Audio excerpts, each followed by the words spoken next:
Di sebuah gudang peralatan, Asuka diperintah oleh atasannya untuk membereskan barang-barang yang ada di sana.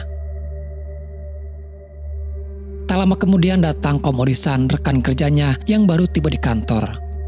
Secara tak sengaja Komori menemukan adanya sebuah bungkusan amplop putih. Bungkusan kiriman dari seorang pendengar radio. Jadi guys, kantor ini adalah stasiun radio, salah satu radio terbesar yang ada di Jepang. Pada zaman dulu mungkin dari kalian ada juga yang pernah mengikuti program radio, seperti program Curhatan Hati, dan biasanya penyiar radio mempersilahkan kepada para pendengar jika ingin berbagi tentang curhatan isi hatinya. Entah itu tentang kehidupan ataupun kisah cinta yang kandas. Para pendengar boleh mengirimkan email atau mungkin dulu surat, yang nanti curhatan itu akan dibacakan oleh sang penyiar radio. Di film ini juga sama, di mana ada seorang pendengar yang mengirimkan amplop kepada pihak radio. Namun isi dari amplop itu adalah sebuah kaset pita. Sementara di ruangan siaran, ketika penyiar sedang on air dan melakukan sesi telepon dengan para pendengar. Lalu ada salah satu pendengar yang menelepon. Awalnya suara itu tidak terlalu jelas, hanya terdengar suara rintihan dari seorang perempuan. Si penelepon hanya menanyakan apakah kaset rekamannya sudah sampai. Dia sempat kebingungan karena tiba-tiba ada penelepon menanyakan soal kaset. Sang penyiar meneruskan siaran radionya tanpa mempedulikan si penelepon itu. Kembali kepada Komori, dia kembali masuk ke gudang itu dan terlihat Asuka masih ada di sana sembari dia menyanyikan sebuah lagu. Keadaan di dalam ruangan itu cukup gelap dan saat dia menyalakan lampunya, tiba-tiba Asuka langsung menghilang dan hanya menyisakan sebuah kaset yang terjatuh. Yang membuat dia terheran, tiba-tiba Asuka datang dari luar. Lalu siapa tadi yang ada di dalam gudang? Di kaset itu ada tulisan yang mengatakan lagu untuk semua orang. Dan di amplop itu juga dituliskan alamat rumah si pengirim atas nama Sana Takaya. Selain alamat rumah, ada juga tulisan pesan bahwa lagunya tercipta pada 30 tahun yang lalu dan meminta mereka untuk mendengarkan lagu ini. Lalu cerita berpindah kepada Gonda bersama dengan rekannya. Gonda adalah seorang detektif di mana pada saat itu dia sedang menangani kasus hilangnya Hayato, salah satu anggota boyband terkenal di Jepang. Hayato menghilang secara misterius. Setelah para anggota boyband itu diundang untuk melakukan siaran wawancara di stasiun radio. Gonda sangat tertarik dengan kasus hilangnya salah satu anggota boyband tersebut. Apalagi diketahui kalau bayarannya sangat mahal. Tapi kasus ini semakin meluas karena setelah Hayato menghilang, ternyata ada kabar baru memberitahukan kalau Komori, orang yang menemukan kaset itu bersama Asuka, kini mereka pun dinyatakan menghilang secara misterius. Bahkan kejadiannya sama, menghilang di kantor tempat siaran radio. Nyonya Rin sebagai manajer dari Hayato sangat meminta tolong kepada Gonda untuk bisa menemukan Hayato kembali. Gonda mulai menanyakan ke beberapa anggota boyband lainnya, mencari informasi yang mungkin bisa membantu. Setelah diselidiki, ternyata beberapa anggota boyband itu pernah mengalami kejadian aneh. Beberapa dari mereka pernah melihat hantu seorang gadis dengan berseragam anak sekolah. Gadis itu membawa pemutar kaset yang digantungkan, lalu memutar sebuah lagu aneh. Yang membuat terheran, setiap orang yang mendengarkan lagu tersebut secara tidak langsung mereka akan terpengaruhi dan dengan sendirinya mereka akan hafal lagu tersebut. Beberapa penampakan pun sering terjadi. Reo, salah satu anggota dari boyband, pernah melihat gadis itu ada di jalanan. Dan kini gangguan tersebut juga sering meneror kepada kelima anggota lainnya. Nyonya Rin bersama Gonda mencoba mencari tahu soal kaset itu. Lalu dari CCTV kantor, mereka melihat Asuka keluar dari gudang. Dan terlihat dia juga membawa sebuah kaset.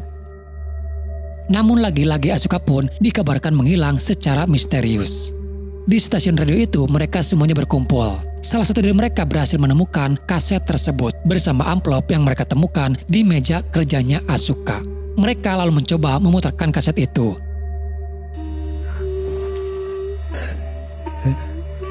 Dan yang terdengar hanyalah nada suara dari si gadis. Sekiguchi yang tak tahan mendengar lagu itu meminta untuk mereka mematikannya. Namun lagu tersebut masih tetap terdengar di dalam ruangan itu. Lalu tiba-tiba dari ruangan siaran terlihat sesosok gadis berseragam sekolah. Tapi wajahnya langsung berubah menyerupai wajahnya Asuka. Dan saat mereka memeriksa ke ruangan tersebut, ternyata di sana tidak ada siapapun. Terus terang ini adalah kejadian paling aneh yang pernah mereka alami semuanya. Dan yang terlihat di sana hanyalah bekas tangan seseorang yang menempel di kaca. Dari kejadian tadi, beberapa dari mereka melihat kalau itu adalah bayangan Asuka.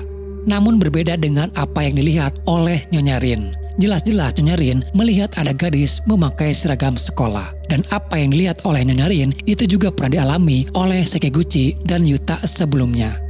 Masih menjadi misteri ada apa dengan lagu dari kaset pita itu hingga mereka mengalami kejadian aneh. Gonda lalu menyarankan bagaimana kalau kaset pitanya diputar secara terbalik. Dia curiga mungkin dari kaset itu ada sebuah pesan yang tersembunyi. Dan memang benar sempat terdengar ada suara dari si gadis. Si gadis berkata, "Dengarkan." Namun yang terdengar hanya kata-kata itu saja yang diulang-ulang. Karena tak tahan dengan suaranya, Yuta mematikan kaset itu. Gonda melihat tulisan dari amplopnya. Tertulis lagu ini tercipta pada 30 tahun lalu. Atas nama Sana Takaya beserta dengan alamat rumahnya. Melihat nama beserta alamat yang tertulis di sana, Gonda sangat terkejut karena ternyata Sana Takaya adalah teman sekolahnya dulu. Gonda memang tidak satu kelas dengan Sana, namun dia tahu alamat rumahnya. Gonda juga ingat peristiwa di sekolahnya dulu, di mana ada seorang gadis yang terjatuh di atas gedung sekolah. Dan gadis tersebut sebelumnya dekat dengan Sana Takaya. Lalu beredar kabar kalau gadis yang melompat itu meninggal karena terpengaruhi oleh Sana Takaya. Untuk mengetahui informasi lebih lanjut, Gonda, Nyonya Rin bersama Yuta mendatangi sebuah sekolahan, tempat Gonda dan Sana Takaya bersekolah di sana. Di sana mereka ditemani oleh guru senior yaitu Itoi. Sekaligus Itoi juga adalah gurunya Sana dan Gonda. Itoi lalu memperlihatkan kepada mereka sebuah album foto-foto siswa angkatan Sana Takaya. Setelah melihat beberapa foto yang ada, Yuta dan Nyonya Rin ingat wajah dari si gadis itu yang pernah menampakkan diri kepada mereka. Dan memang benar kalau dia adalah Sana Takaya. Itoi cukup terkejut mereka menanyakan soal Sana. Selain foto, itu juga memberikan buku milik Sana. Tertulis dari buku itu, impianku adalah menyampaikan laguku kepada semua orang dan menarik mereka ke dalam duniaku, agar aku bisa menciptakan lagu-laguku dengan jiwa-jiwa mereka. Itoi mengatakan kalau itu adalah lirik lagu yang diciptakan oleh Sana Takaya. Memang sebuah lirik lagu yang terdengar cukup aneh. Itoi juga memberitahukan kalau Sana adalah siswa yang ekspresif dan mempunyai kepekaan yang unik. Namun sangat disayangkan Sana meninggal dunia di usianya yang masih muda. Yuta dan Nyonya Rin penasaran bagaimana cara Sana meninggal, apa yang terjadi kepada dirinya. Sedikit kita flashback kembali kepada kisah Sana Takaya. Selain mempunyai kepekaan yang unik, Sana adalah salah satu siswa paling cerdas di sekolah.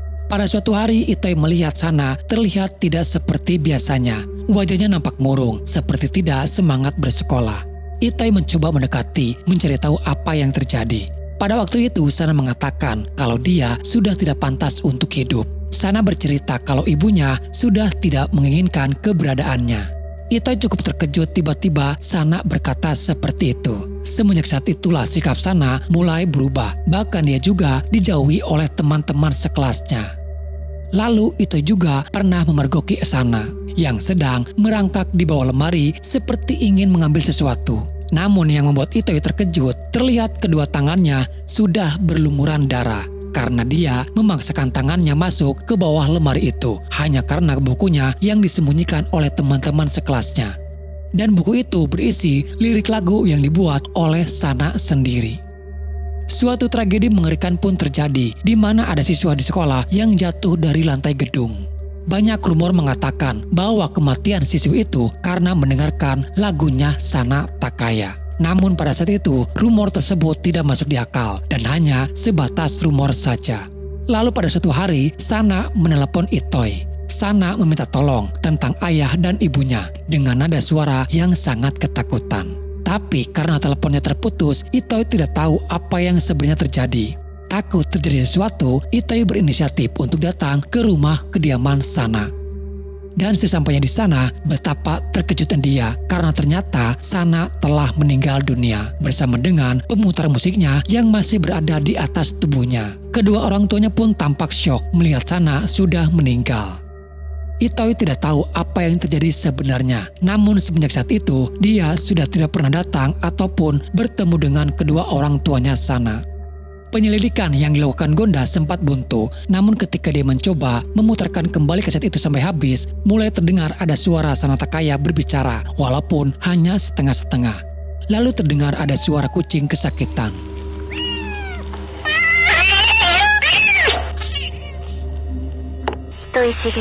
Tak lama, ada suara jeritan yang menakutkan. Dalam kaset itu, Sana juga menyinggung soal adik laki-lakinya. Di sini kita jadi tahu kalau pada saat itu ibunya sedang hamil. Namun yang mengerikannya adalah ketika Sana diam-diam memukul-mukul perut ibunya itu, tapi dengan tatapan Sana yang aneh. Sana merekam suara pukulan itu untuk dia jadikan nada dalam lagu yang ia ciptakan. Tak lama kemudian, Itoi kembali menemui Gonda di mobil. Di sini dia akhirnya menceritakan semua keanehan yang terjadi kepada Sana. Dia tidak ingin kalau cerita ini menyebar kepada orang banyak. Itulah alasan kenapa Itoi tidak menceritakan semuanya. Pada saat dia mengambilkan buku Sana di bawah lemari, Itoi sempat melihat Sana menjilati darahnya sendiri. Itoi tahu kalau Sana Takaya mempunyai dua kepribadian. Sementara di lain sisi, gangguan juga terjadi kepada Alan. Dari arah belakang, Alan merasa seperti ada yang mengikutinya. Dan saat dia menengok, ternyata sudah ada anak kecil di sana. Anak kecil itu terus saja melihat ke arah Alan dan mulai mendekatinya. Lalu tiba-tiba, setiap orang yang didatangi Sana, mereka akan menghilang secara misterius. Yuta yang menyaksikan kejadian itu kepada Alan. Dari beberapa orang, kini yang tersisa hanya tinggal Nyonya Rin, Yuta, dan juga Godan. Hilangnya orang-orang itu ada kaitannya dengan lirik lagu Sana Takaya, yaitu "Aku ingin menarik orang-orang lain ke duniaku".